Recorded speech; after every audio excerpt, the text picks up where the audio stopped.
माँ को कौन रखेगा। शांति निवास में प्रॉपर्टी का बंटवारा तो हो गया जिसके लिए सभी राजमत थे, लेकिन एक बंटवारा होना अभी बाकी था, माँ का।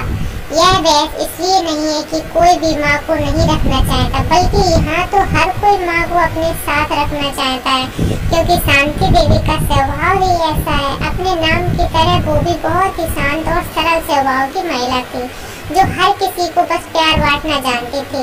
और आज उसी प्यार को उम्र भर पाने के लिए सभी बेटे बहुएं और बेटी दामाद उनको अपने पास रखने की बात कर रहे थे। नहीं नहीं नहीं, माँ जी तो हमारे साथ ही रहेंगी, इसके बदले आप लोगों को कुछ और हमारी जमीन का हिस्सा चाहिए तो ले लो, लेकिन माँ जी को मैं अपने साथ रखूंगी। मुझे आज भी याद है वो दिन जब ब्याह कर इस घर में आई थी।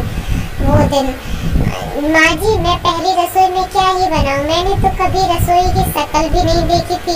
माँ सब करती थी, इसलिए खाना बनाना तो मुझे आता ही नहीं। बहू, अगर तुझे खाना बनाना नहीं आता तो इसमें घबराने की क्या बात है बेटी। बच्चे कौन सा माँ के पेट से सीख कर आते हैं, वो भी तो यहीं आकर सीखते हैं ना। और शादी के बाद तो लड़की का ससुराल में वैसे भी नया जन्म होता है, यहाँ सब कुछ अलग होता है। मैं तुझे खाना बनाना सिखाऊंगी। ऐसे करके शांति देवी ने सारा खाना बना दिया। कुछ दिनों में उसने रजनी को सारा खाना बनाना सिखा दिया। अब ऐसी माँ जैसी प्यार करने वाली सास को कौन नहीं रखना चाहेगा। इसलिए माँ जी तो मेरे साथ ही रहेंगी। नहीं नहीं, ऐसे कैसे तुम्हारे साथ रहेंगी। माँ जी तो मेरे साथ ही रहेंगी। तुम्हें पता है वरुण, मैं शादी से पहले हमेशा तुमसे एक ही बात करती थी कि मुझे वेस्टर्न ड्रेसेस पहनने की आदत है, और यह मैं शादी के बाद भी नहीं छोड़ूंगी। लेकिन सच कहूँ तो शादी के बाद मैं ऑफिस जाने के लिए तैयार हुई थी तो काफी घबराई हुई थी। यह ड्रेस तो काफी मॉडर्न है और यह मुझ पर काफी सूट भी कर रही है। माँ जी ने कहीं कुछ कहा कि नहीं वो मैं सूट सलवार या साड़ी पहनकर ऑफिस जा, क्या यह बेढंगों से कपड़े पहने हुए। वैसे कहती है तो कहती रही, मुझे क्या, मैंने वरुण से पहले ही सब बता दिया था। तभी शांति देवी की आवाज कोमल के कानों में पड़ती है, कोमल बहू जी। माँ जी, बहू तैयार होगी ऑफिस के लिए, चल आजा, मैंने नाश्ता बना दिया और तेरा टिफिन भी पैक कर दिया है। और हाँ, साथ में फ्रूट्स और जूस भी रखा है, उसे खाना मत भूलना। काम के साथ खुद का ध्यान रखना भी तो जरूरी है। अरे क्या हुआ बहू। माँ जी, आप गुस्सा नहीं हुई। गुस्सा वो क्यों भला। वो मेरी ड्रेस। अरे हाँ, तेरी ड्रेस। तू एक मिनट यहीं रुक, मैं अभी आई। यह माँ जी पक्का डंडा लेने गई है मेरी पिटाई करने के लिए। आज तो तू गई कोमल, शादी के पहले दिन अपनी सास से पिटते हुए कैसी लगेगी तू। कुछ देर बाद शांति देवी काजल लेकर आती है और उसका टीका कोमल के कान के पीछे लगाते हुए कहती है, मेरी बच्ची बहुत सुंदर लग रही है, किसी की नजर न लगे। और हाँ, इस वेस्टर्न ड्रेस के साथ तो वो क्या कहते हैं, अब पेंसिल हिल पहन जा, वो बहुत अच्छी लगेगी। क्या हुआ बहू। अच्छा, अब समझी बहू। जैसे मेरी बेटी मीरा और राधा है ना, वैसे ही मेरी बहुएं भी हैं। और जब मैंने उन्हें कभी ओढ़ने पहनने के लिए नहीं टोका तो अपनी इन बेटियों को कैसे रोकूं।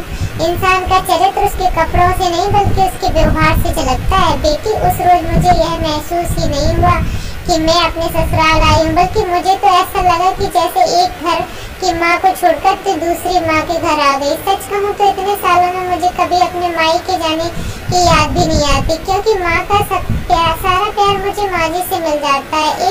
अब मैं दूसरी माँ को नहीं छोड़ना चाहती। कोमल भाभी, रजनी भाभी, ननद जी, आप सभी जानते हैं कि मेरे माँ बाप बचपन में ही मुझे छोड़कर चले गए थे। माँ का प्यार क्या होता है मैंने कभी जाना ही नहीं था, लेकिन जब मैं यहाँ आई तो अरे ये क्या सोनम बहू, तू ये दवाई क्यों खा रही है। माँ जी, क्या करूँ, दर्द के मारे सर फटा जा रहा है, अब गोली खाकर ही आराम मिलेगा। नहीं बेटी, इतनी गोली खाना ठीक बात नहीं है, इससे सेहत पर बुरा असर पड़ता है। तू इधर आ, मेरी मालिश कर देती हूँ। माँ जी आप। हाँ तो क्या हुआ, मैं तेरी माँ हूँ ना, आजा मेरी गोद में अपना सर रख, मैं मालिश कर दूँ। फिर शांति देवी उसके सर पर प्यार से तेल डालकर मालिश करती और ऐसा करते करते कब सोनम को नींद आ गई उसे पता ही नहीं चला। और शांति देवी तब तक वहीं बैठी रही जब तक वो नींद से जाग नहीं गई। 3 घंटे बाद, माँ जी ये क्या, मैं तब से आपकी गोद में सर रखकर सो रही थी और आप तब से ऐसे ही बैठी रही, आपने मुझे जगाया क्यों नहीं। आपको कितनी तकलीफ हुई होगी एक ही पोजीशन में इतनी देर तक बैठने में। बहू, कोई बच्चा माँ की गोद में सो रहा होता है तो क्या भला माँ को कभी तकलीफ हो सकती है। उसे तो बल्कि सुख मिलता है अपने बच्चे को चैन की नींद सोता देखकर। माँ का सुख क्या होता है वो तो मैंने माँ जी से ही मिलकर जाना है। मैं बड़ी खुशनसीब थी जो माँ ने मुझे अनाथ को बहू के रूप में चुना और मुझे माँ का प्यार दिया। मैं बचपन में माँ को खो चुकी हूँ, अब फिर से नहीं खोना चाहती, इसलिए उनको मेरे साथ रहने दीजिए।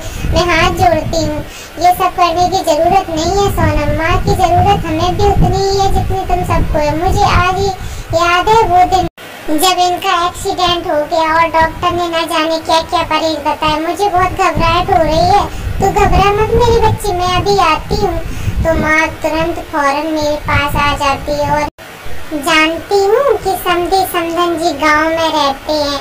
वहाँ रहकर ही समधी समधन जी बेचारे खुद ही इतने बुजुर्ग हो गए हैं, वो इतनी दूर नहीं आ पाएंगे, इसलिए मैं कुछ दिन यहीं रहकर अपने बेटे की देखभाल करूँगी। मेरे पैरों में काफी दर्द हो रहा है। राधा लाइए मैं आपके पैर की मालिश कर दूं। तू रहने दे बेटी, ला मैं कर देती हूँ। माँ जी आप नहीं, आप मुझसे बड़ी हैं। तो क्या हुआ बेटा? माँ कहते हो लेकिन माँ उन्हीं का फर्ज नहीं निभाने देते।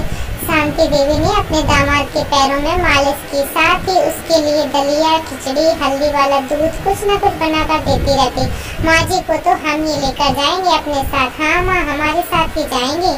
माँ जी ने मेरे बुरे वक्त में जो मेरा साथ दिया वो दिन मुझे याद है। चल निकल इस ऑफिस से, अब तेरी यहाँ जरूरत नहीं है, मैंने किसी और को नौकरी पर रख लिया है। लेकिन ऐसे कैसे सेठ, अब मैं घर कैसे चलाऊंगा?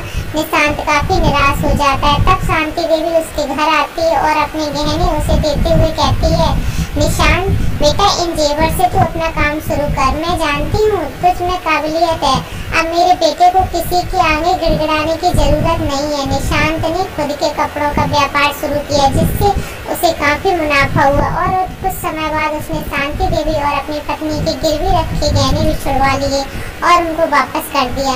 माँ जी ने उस वक्त एक माँ बनकर मेरा साथ दिया और आज उन्हीं के कारण मैं यहाँ तक पहुँचा हूँ। अब यह डिसाइड तो नहीं हो पा रहा कि माँ को कौन रखेगा, इसलिए हम एक पर्ची डालेंगे जिससे सब बारी बारी से उठाएंगे। जिसकी पर्ची में माँ शब्द लिखा होगा वही उन्हीं के साथ रहेगा। उन्होंने एक एक कर पर्ची उठानी शुरू की, लेकिन सिर्फ अंशुल की पर्ची में वो नाम आया जो इसको यह डिसाइड हो गया कि माँ इन्हीं के साथ। नहीं ये चीटिंग है अंशुल, तुमने जानबूझकर वो पर्ची उठाई क्योंकि तुम्हें पता था माँ उसमें ही लिखा है। तभी अंदर कमरे में शांति देवी बाहर आती है। नहीं बच्चे, मेरे पति ने इतना सक्षम बना कर रखा है मुझे कि मैं अकेले भी उनके बनाए हुए घर में रह सकती हूँ। उनकी यादें मेरे साथ रहेंगी। तुम सब अपना अपना परिवार संभालो, जिसको जब भी मेरी जरूरत होगी मैं हमेशा उसके लिए आऊँगी। भले ही घर अलग हुए हैं लेकिन मैं हमेशा तुम सबके साथ तुम्हारी ढाल बनकर रहूँगी।